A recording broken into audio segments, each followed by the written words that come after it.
read all the books that I have on my shelf.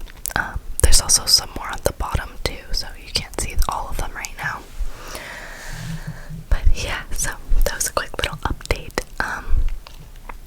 Let's get into the stories. So I have a few stories depending on how long they take me to share, because I never plan out what I'm gonna say, which I probably should, because I'm really bad at executing my thoughts. But anyways, let's just start. Okay, so the first story is actually like every time someone asks me what the most embarrassing story I have is, this is the one I share because it was traumatizing. Because it's really embarrassing. So my friend was having a sleepover, and or it was like a slumber party, because it was like 7 or 8 of us. We were all friends, and I had never been to her house before, so it was my first time going over to her house. And she lived in a gated community, so she had told me that they were about to go swimming because I was running late, and that they were going to order pizza for dinner. That was all the information I had.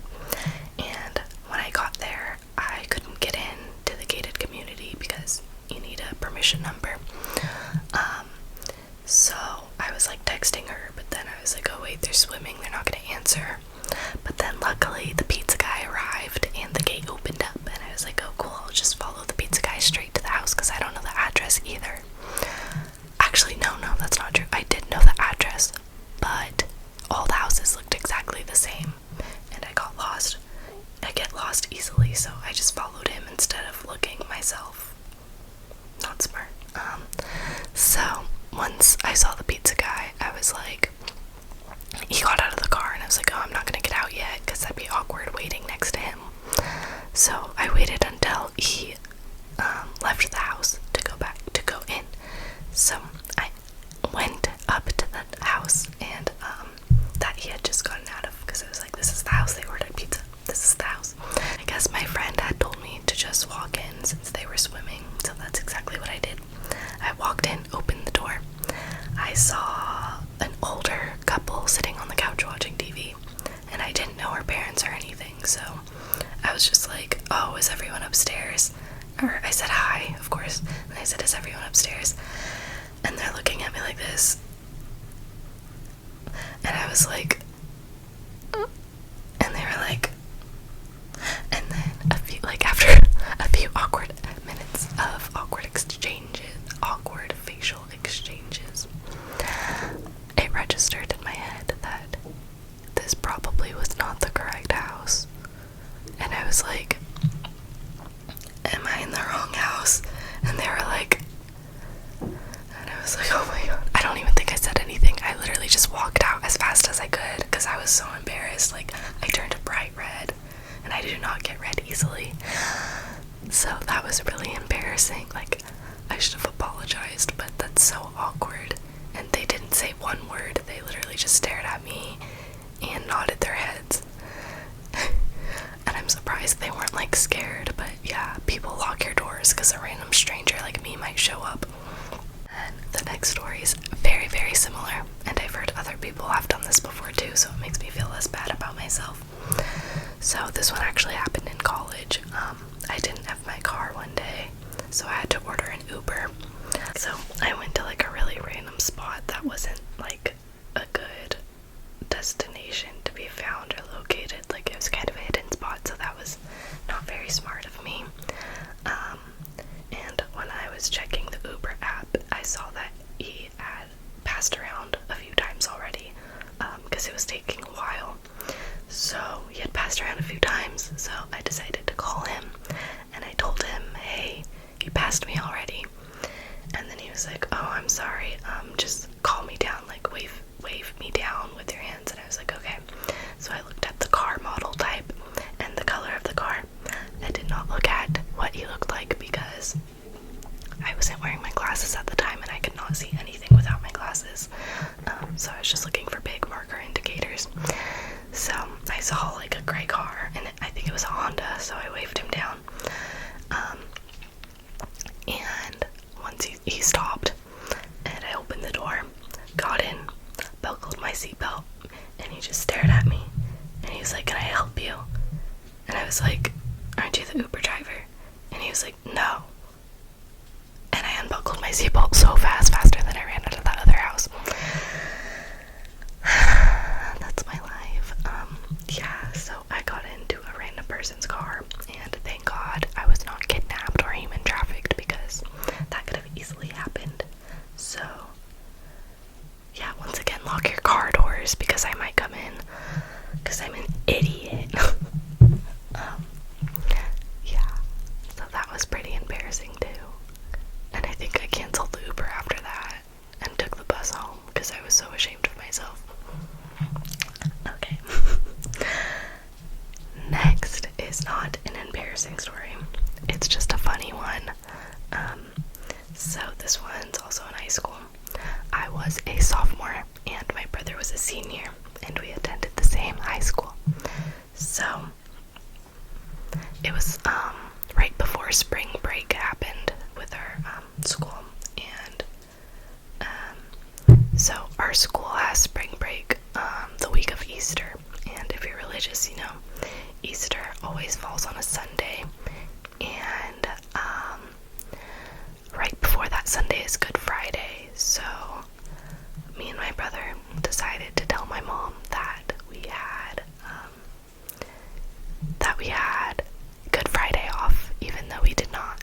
So we lied. I think I already told my mom that we lied about this like not too long ago. But if we didn't, I'm so sorry, Mom, if you're watching this. So yeah, we decided to tell her that we had Good Friday off, and she believed us. So we got one extra day of spring break. And that Friday, we all went to lunch, me, my mom, and my brother, and my mom drove us. We went to lunch to this place, and to get there, we had to pass my high school. And lucky for me and my brother, not really, I'm saying that sarcastically, my school was on lunch break at that time, and so students are allowed to leave school during lunch break, and there's a Starbucks right next to my high school, so the students would go there for lunch, and we have a uniform, or I don't go to high school anymore, but we had a uniform, so it was very obvious that there was students, and we were at the stoplight where the Starbucks, between the Starbucks and my high school is, and there was just a bunch of students crossing the street in their uniforms, and me and my brother were like, and my mom didn't say anything.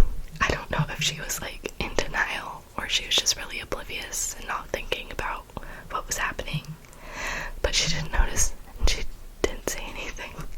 So we literally ditched school and told her we didn't have school, and then she saw that obviously there was people in school, but yeah, she didn't say anything. So yeah, we got really, really lucky that time.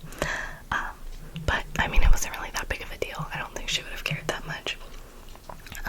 We missed I never went to any of my classes in high school. I just didn't want to, and I never got in trouble. Well, that's not true. I got in trouble a few times, but I got detention, and then I got a bunch of truancy letters, and I'm still getting them, even though I graduated high school years ago. So yeah, don't ditch school, I guess, but I still got good grades, and I'm going to a good university, so I don't see why it matters. Anyways, that was a side note. Okay, I think this is gonna be the last story because I wanted this video to be kind of short. So this happened like freshman year of high school. It was a hot summer day, and me and my friend Mia, I've talked about her on this channel before, we wanted to go swimming in a pool, and we do not have a pool, but she brought up the great idea to go swimming in her grandmother's pool, and I said okay. So we ride her bike, just one bike, just her bike. I rode on her handlebars. See, we were freshmen. I did not have a car. She did not have a car. We did not have a pool. We come from very humble beginnings. So, yes, I'm riding on her handlebars, probably 3 or 4 miles. So, not super long, but not a quick drive either. Not a quick cruise either. So, because we're neighbors, So yeah, we came from the same spot. So anyways, we get to her grandmother's house. However, there's a gate. I seem to have a lot of stories with gates. Or it's not a gate, it's like a tall fence. And I'm like, can't you just call your grandma so we could get in? She's like, no. She's like, we could just climb it, it's fine. Like, my grandma won't care. And I'm like, I don't want to climb the fence. What if someone sees us? Like, they're gonna think that's weird. And this, so it's like an apartment building. And then I guess it's like a community pool, like for that apartment complex. So I didn't want to climb it. I thought that was strange. If someone saw us, she was like, it's fine, I'll just tell them my grandma Susan lives here. And I'm like, okay, fine. We climb the fence, get in, we go swimming. We're probably swimming for like 30 minutes or so. And then someone comes out, and I'm just having a good time. I'm like, cool, we're swimming in your grandma's pool. And someone comes out, this old man. He's, excuse me, you guys can't be swimming here. And then Mia is like, my grandma lives here. And he asks her what her grandmother's name is. And she says, Susan. And he goes, no one named Susan lives here. You guys have to leave before I call the cops. And I'm like, Mia, no one named Susan lives here. So she literally lied to me. I love you, Mia, but sometimes you get me in like really bad predicaments. So we run to Rite Aid, because that was like the closest store from where we were, and we hide in the bathroom. We're freshmen, so we're not like, I don't know, we were probably paranoid for no reason. I doubt they actually called the cops, but we see the cops inside Rite Aid. So we convinced ourselves that the cops were there to arrest us for breaking and entering into a pool. And this was like a really nice neighborhood too, so I don't think, like, it's very possible, even though it probably wasn't the cops for us, but I mean, it could have been, I don't know. So yeah, we hid in the bathroom till the cops left, and they finally left. And I got so mad at Mia that day, but I mean, we laugh about it now, because now we're always just like, oh yeah, let's go to Grandma Susan's.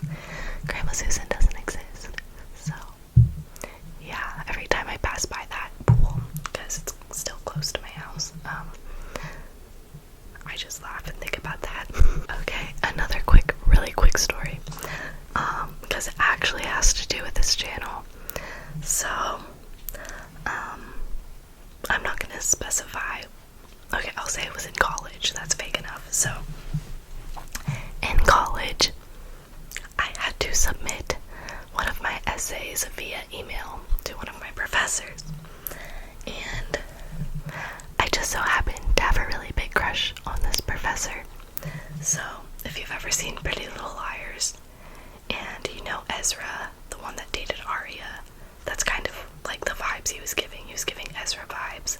So yeah, he was cute, and he was really young, and yeah, I had a crush on him. Like, I would literally get nervous to go to class. That's so stupid, but yeah, I had to submit my essay to him on my email.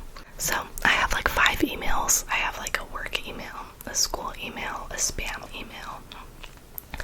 Too many emails, but I have them all linked on one account on my laptop, so I don't log out, so it's like logged into all of them at once. And I was trying to upload the document of my essay, and it wasn't working for some reason, so I kept sending it to myself to see if it was like presenting, like downloading correctly or whatever. So after like 6 times it finally worked, and I was really tired. It was probably like 2 a.m. and I was just like, whatever, I'm just gonna submit it now. So I submitted it, and right after I clicked submit, I realized that you're supposed to send your essays from your or like anything to your professors from your school email. And I looked at the email, and it was not my school email, it was my ASMR email. And at the time on my email, I had a picture that said ASMR like on the profile picture. I would be embarrassed even if I didn't have a crush crush on this professor, but I had a crush on this professor, and it made it 10 times worse. I started panicking, and I emailed him frantically right after that saying, I'm so sorry, this was the wrong email. Please ignore that. And he never replied, so I hope he ignored it. I hope he never saw it. I don't know. That was embarrassing, though. I hope he didn't look at my channel if he did see it. I doubt he would. Like, he's a busy man. I doubt it. But yeah, that was just really embarrassing for me. So, I have plenty more funny and embarrassing stories that I'll share another time, but that's all for today because I don't want this video to be super long. Yeah. Also, I know you guys want Apple mic videos. I will do those, but I have to get a new phone first. Like, my mic on my phone doesn't work, and the only way that I could record videos with volume right now is with the Blue Yeti mic, because it's not directly linked to my microphone on my phone. So yeah, I have to get a new phone. I'm hoping to get one soon though, and then I'll be able to film with the Apple mic and do like old school ASMR, low quality, because I know those are relaxing for some people and they prefer it. Like, I actually prefer Apple mics than the Blue Yeti, but yeah, this is what I have to use for now because it's all I have. I always forget to mention in my videos that I do custom private videos, so if you want to order those, I link my email down below in every description on my videos. Some people have asked me if I do